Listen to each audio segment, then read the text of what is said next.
नमस्कार, मैं हूं संगीता राय। पूर्वांचल एक्सप्रेस न्यूज के इस वेब पोर्टल में आपका स्वागत है।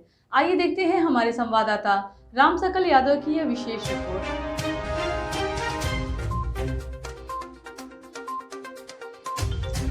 आजमगढ़ जिले में गुरु पूर्णिमा का पर्व धूमधाम से मनाया जा रहा है। विभिन्न आश्रमों में धार्मिक अनुष्ठान एवं गुरु पूजन कार्यक्रम हुआ, जहां सभी भक्तों ने अपने अपने गुरु की पूजा अर्चना की और गुरु दक्षिणा भेंट कर उनसे अपनी कुशलता का आशीर्वाद लिया। वहीं वक्ताओं ने गुरुओं को समाज की सच्ची संपत्ति बताया। गुरु पूर्णिमा हमारे जीवन में शिक्षकों या गुरुओं का सम्मान करने का दिन है। गुरु शिक्षकों या ज्ञान देने वाले किसी व्यक्ति के लिए इस्तेमाल किया जाता है। कहा जाता है कि गुरु लोगों के जीवन में महत्वपूर्ण भूमिका निभाते हैं, क्योंकि वे बच्चों के विकास और पोषण में एक प्रमुख योगदान है। हिंदू कैलेंडर के अनुसार गुरु पूर्णिमा आषाढ़ महीना के पूर्णिमा के दिन आती है। यह महाभारत के प्रसिद्ध लेखक वेद व्यास की जयंती के रूप में मनाते हैं। इसी दिन बच्चे से लेकर बड़े तक अपने गुरुओं के प्रति आभार, प्रेम और सम्मान दिखाने के लिए अलग अलग तरीके से अपनाते हैं। गायत्री शक्तिपीठ कोलघाट पर बुधवार को गुरु पूर्णिमा पर गुरु पूजन के साथ हवन हुआ। यहाँ पर 24 लाख का संकल्प चल रहा था, जिसके पूरा होने पर विधिवत हवन पूजन हुआ। सुबह से ही श्रद्धालुओं की भीड़ रही। सैकड़ों लोगों ने हवन पूजन और आहुति भी दी। गुरु पूर्णिमा पर विशेष आयोजन किया गया। समाज सेवी अभिषेक जायसवाल दिनू भी गायत्री शक्तिपीठ पर पहुंचे, जहां उन्होंने गुरुजनों से आशीर्वाद लिया। गुरुजनों ने पौधा भेंट किया। इस दौरान समाज सेवी अभिषेक जायसवाल दिनू ने कहा कि गुरु पूर्णिमा अपने अंदर गुरु के प्रभाव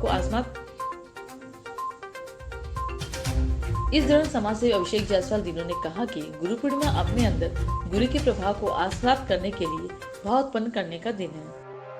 और पंडित श्री राम शर्माचार्य और माता भगवती देवी शर्मा, जो गायत्री परिवार के संस्थापक हैं, जिन्होंने मनुष्य में देवत्व का उदय और धरती पर स्वर्ग के अवतरण की विचार क्रांति अभियान के माध्यम से उतारने की उन्होंने कल्पना नहीं कह सकते हैं, उन्होंने चरितार्थ किया और कर रहे हैं। और आज व्यास पूर्णिमा का दिन है, तो जिसमें पूर्व से ही 30 जून से गुप्त नवरात्रि के दिन से 24 लाख गायत्री महामंत्र का यहाँ पर अनुष्ठान प्रारंभ हुआ।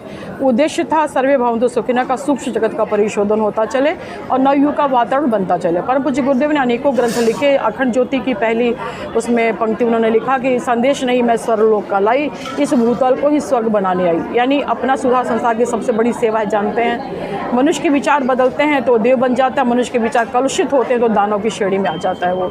तो यहाँ पर अनुष्ठान के साथ साथ में 200 लगभग 51 वेदी सूक्ष्म यज्ञ आपने देखा होगा। अग्निहोत्र की परंपरा पुनः घर में प्रारंभ हो, जिससे घर का वातावरण सकारात्मक बना रहे, क्योंकि हम यज्ञ से दूर होते हुए चले जाते हैं। और यज्ञ को देव संस्कृति का पिता कहा गया है, तो यज्ञ से हम दूर न होने पाएँ, क्योंकि ब्रह्मा ने मनुष्य को उत्पन्न करने के साथ यज्ञ को भी उत्पन्न कर दिया था। हम यज्ञ का पोषण कर, यज्ञ हमारा पोषण करेगा। इस निमित्त ये सूक्ष्म यज्ञ यहाँ पर हुआ 251 वेदी।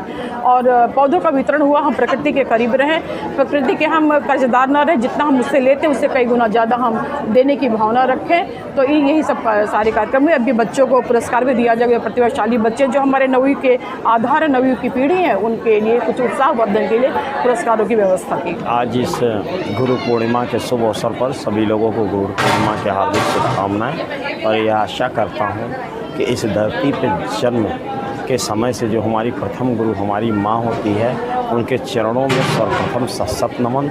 और हमारे जीवन को संवारने के लिए जो हमारे गुरु होते हैं, उनके भी चरणों में सशत नमन करते हुए हम अपने जीवन को आदर्श, सिद्धांतवादी और आगे निरंतर प्रगति करने वाला व्यक्तित्व बनाना है। यह गुरु की हमारी प्रेरणा है और हम लोगों को आगे निरंतर बढ़ते चले जाना, किसी से डरना नहीं, झुकना नहीं है, हमेशा सच्चाई के साथ, मजबूती के साथ आगे बढ़ने जाना। आज इसी गुरु पूर्णिमा को हम लोगों के तरफ से आज सभी समाज के लोगों को यह संदेश दिया जा रहा है, इसका अनवरत पालन करें और अपने जीवन को निरंतर सुदृढ़, समृद्धि और प्रगतिशील बनाए रहें। जय श्री राम।